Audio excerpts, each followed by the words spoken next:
Le baptême du Seigneur nous montre notre identification avec lui dans sa mort, son ensevelissement et sa résurrection pour obtenir sa plénitude qui est le signe de son approbation.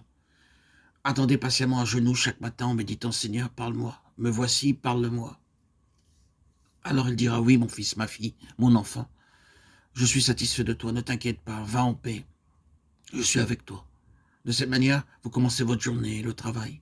Dans Actes 10, 38, nous lisons: vous savez comment Dieu a oint du Saint-Esprit de force Jésus de Nazareth, qu'elle est de lieu en lieu faisant du bien et guérissant tous ceux qui étaient sous l'empire du diable, car Dieu était avec lui.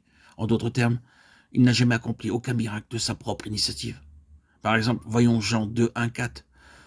3 jours après, il eut des noces à Cana en Galilée. La mère de Jésus était là, et Jésus fut aussi invité aux noces avec ses disciples. Le vin ayant manqué, la mère de Jésus lui dit: ils n'ont plus de vin. Jésus lui répondit: femme, qu'est-il entre moi et toi? Mon heure n'est pas encore venue. Elle pensait qu'étant la mère, elle pouvait le commander. Mon fils, s'il te plaît, voudrais-tu venir et faire quelque chose? Il n'allait pas le faire parce qu'elle le lui demandait. Il faisait la volonté de son Père. Tout ce qu'il faisait, il le faisait avec l'onction du Saint-Esprit et non à cause de l'influence ou de la sympathie humaine.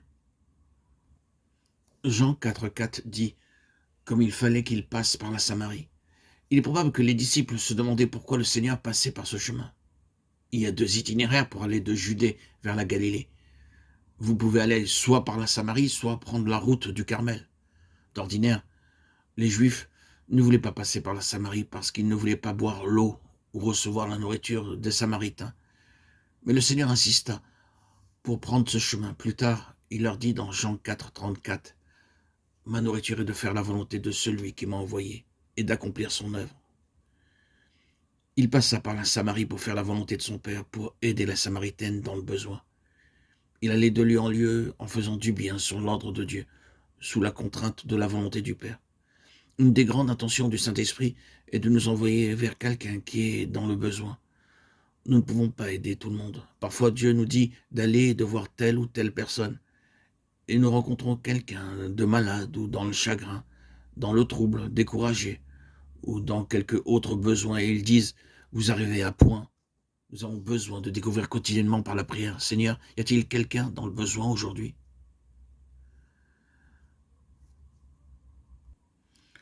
Ici, frère Maxime nous donne un témoignage de ce que Dieu attend de nous, du fait de propager son message. J'étais une fois à Nairobi en Afrique en compagnie d'un ami. Il me dit: Maxing, il y a un merveilleux zoo ici et les gens viennent de beaucoup de parties du monde pour le voir.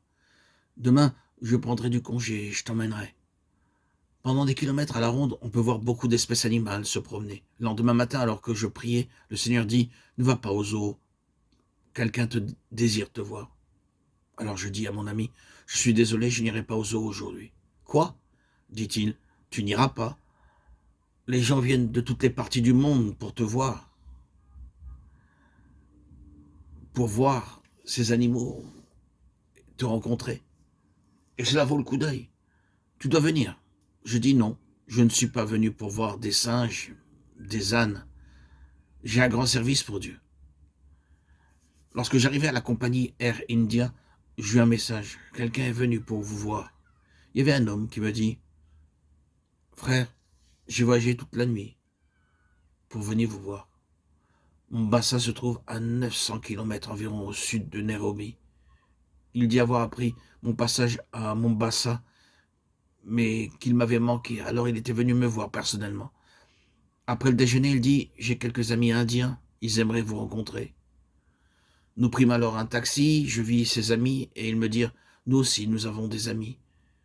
Ils aimeraient vous rencontrer. Ils m'emmenèrent dans leur voiture vers un autre foyer, et je rencontrai des personnes qui étaient nées de nouveau et baptisées à Madras. Tout se passa dans les années 40. Ils dirent: frère, nous avions prié afin que Dieu vous envoie vers nous. Je ne savais pas qu'ils étaient là. Je ne connaissais pas leur adresse. Il n'y avait aucun moyen de communication rapide comme de nos jours pour communiquer. 10 minutes plus tard, nous eûmes une merveilleuse réunion.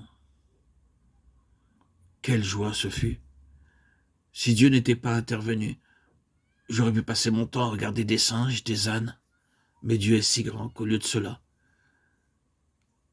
j'ai rencontré des personnes désirant le message de Dieu.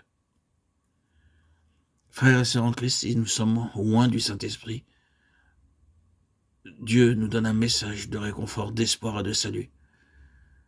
Par lui, nous savons où aller pour son service, et la vie devient fructueuse,